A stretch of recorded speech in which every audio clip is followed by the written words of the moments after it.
शिवरात्रि का व्रत भगवान शिव के प्रति अटूट श्रद्धा और विश्वास का प्रतीक है।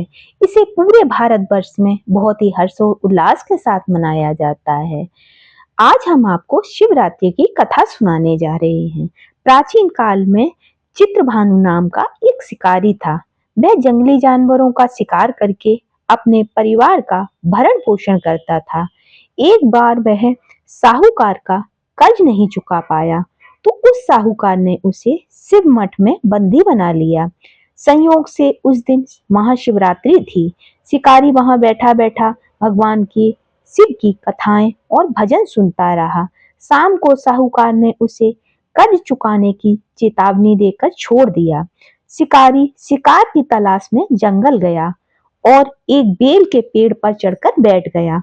उस पेड़ के नीचे एक शिवलिंग था, जो पत्तों से ढका होने के कारण शिकारी को दिखाई नहीं दिया। उस रात 4 प्रहर में कुछ खास घटना घटी। प्रथम प्रहर में एक हिरणी वहां पर आई। शिकारी ने धनुष ताना तो कुछ बेलपत्र टूट करके नीचे शिवलिंग पर गिर गए। शिकारी को अनजाने में पहला पूजन पूर्ण हो गया। हिरणी ने विनती की कि वह अपने बच्चों को सौंप कर वापस आ जाएगी, तब वह शिकारी उसका शिकार कर ले। शिकारी ने उसे जाने दिया। फिर द्वितीय पहर आया। दूसरी हिरणी वहां पर आई। फिर से धनुष साधते ही कुछ बेलपत्र शिवलिंग पर गिर गए। दूसरा पूजन भी इस तरह से संपन्न हुआ। वह हिरणी भी अपने परिवार से मिलने का वादा करके चली गई। शिकारी ने उस हिरणी को भी जाने दिया। अब तृतीय पहर आया। एक हिरण वहां पर आया। शिकारी ने फिर से धनुष उठाया और कुछ बेलपत्र फिर से शिवलिंग पर गिर गए। इस तरह से उस शिकारी का तीसरा पूजन भी संपन्न हो गया। हिरण ने भी वादा किया कि वह अपने परिवार से मिलकर के वापस आ जाएगा, तब वह उसका शिकार कर ले। शिकारी ने उसको भी जाने दिया। अंत में चतुर्थ पहर आया। वह पूरा हिरण परिवार शिकारी के सामने आ गया। शिकारी ने सबको एक साथ देखा तो देखकर हैरान हो गया। जैसे ही वह तीर चलाना चाहा, फिर से बेलपत्र शिवलिंग पर गिरे और उसका चौथा पूजन भी समाप्त हो गया। इस तरह से उसके चारों पहर के चारों पूजन संपन्न हो गए। इससे भगवान भोलेनाथ उससे बहुत ज्यादा प्रसन्न हुए। इस व्रत के प्रभाव से रात भर भूखे प्यासे रहने और जागने के कारण और अनजाने में ही सही शिवलिंग पर बेलपत्र चढ़ाने से शिकारी का हृदय पूरी तरह से बदल गया। उसे उन निर्दोष जानवरों पर दया आ गई और उन्होंने अपना धनुष रख दिया और उनको जाने दिया। उसकी इस अहिंसा और अनजाने में हुई भक्ति से प्रसन्न होकर भगवान शिव प्रकट हुए और उसे सुख समृद्धि का वरदान दिया। साथ ही उन हिरणों को भी मोक्ष प्राप्त हुआ। इस कथा से हमें यह शिक्षा मिलती है कि भगवान शिव बहुत ही ज्यादा दयालु हैं। यदि कोई अनजाने में भी पूरी पवित्रता और संयम के साथ इस दिन व्रत और पूजन करता है, तो शिव उसे अपना आशीर्वाद जरूर देते हैं। उसके जीवन में चली आ रही समस्त परेशानियों से उसको मुक्ति मिल जाती है। चाहे व्यक्ति कितना भी दुखी, कितना भी परेशान क्यों ना हो, अगर वह सच्चे मन से भगवान भोलेनाथ की भक्ति करता है, उनका व्रत करता है, पूजन करता है, तो भगवान भोलेनाथ उसकी समस्त समस्याओं को शीघ्र ही दूर कर देते हैं। इसीलिए भगवान भोलेनाथ को भोलेनाथ कहा जाता है, क्योंकि वह इतने भोले हैं कि अगर हम पूरी श्रद्धा से एक लोटा जल भी भगवान भोलेनाथ पर चढ़ा देते हैं, तो वह प्रसन्न हो जाते हैं और हमारे जीवन की समस्त परेशानियों से हमें मुक्ति दे देते हैं। पौराणिक कथाओं के अनुसार माता सती ने अपने पिता दक्ष के यज्ञ में देह त्याग दी थी।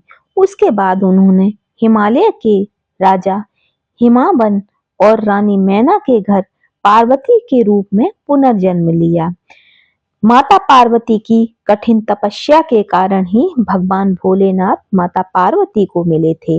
नारद मुनि के परामर्श पर माता पार्वती ने भगवान शिव को पति के रूप में पाने के लिए घोर तपस्या शुरू की। उन्होंने हजारों वर्षों तक अन्न जल त्याग दिया और केवल बेल पत्र खाकर ही ध्यान में लीन रहीं। उनकी तपस्या से चारों ओर हाहाकार मच गया। शिव जी ने पार्वती जी की परीक्षा लेने के लिए एक वृद्ध ब्राह्मण का भेष धारण किया। उन्होंने पार्वती के पास जाकर शिव जी की बुराई शुरू की कि वे शमशानवासी हैं, वे शमशान में रहते हैं, शरीर पर भस्म मलते हैं और सांपों के हार पहनते हैं। वे ऐसे अघोरी हैं कि विवाह करने लायक ही नहीं है। तुम उनसे क्यों विवाह करना चाहती हो? माता पार्वती यह सुनकर क्रोधित हो गईं और उन्होंने स्पष्ट कह दिया कि उनका प्रेम बाहरी रंग रूप के लिए नहीं बल्कि शिव के आत्म स्वरूप के लिए है। उनकी अटल निष्ठा देखकर शिव जी उनके वास्तविक रूप में आ गए। उसने भगवान शिव उसने विवाह का वरदान दिया। फागुन मास की कृष्ण पक्ष की चतुर्दशी को ही भगवान शिव और माता पार्वती का विवाह संपन्न हुआ था। उस दिन शिव जी ने अपनी वैराग्य की स्थिति को त्याग कर गृहस्थ धर्म को अपनाया था। इसीलिए महाशिवरात्रि को शिव की बारात निकाली जाती है और इसे शिव शक्ति के मिलन का उत्सव भी मनाया जाता है। तभी से महाशिवरात्रि का पर्व बहुत ही हर्षोल्लास के साथ मनाया जाने लगा। सच्चे प्रेम और दृढ़ संकल्प से ईश्वर को भी प्राप्त किया जा सकता है। शिवरात्रि केवल पूजा का ही नहीं बल्कि अहंकार को छोड़कर परमात्मा से मिलन का भी उत्सव है। इसलिए शिवरात्रि का व्रत हमें पूरी श्रद्धा और निश्चल मन से करना चाहिए।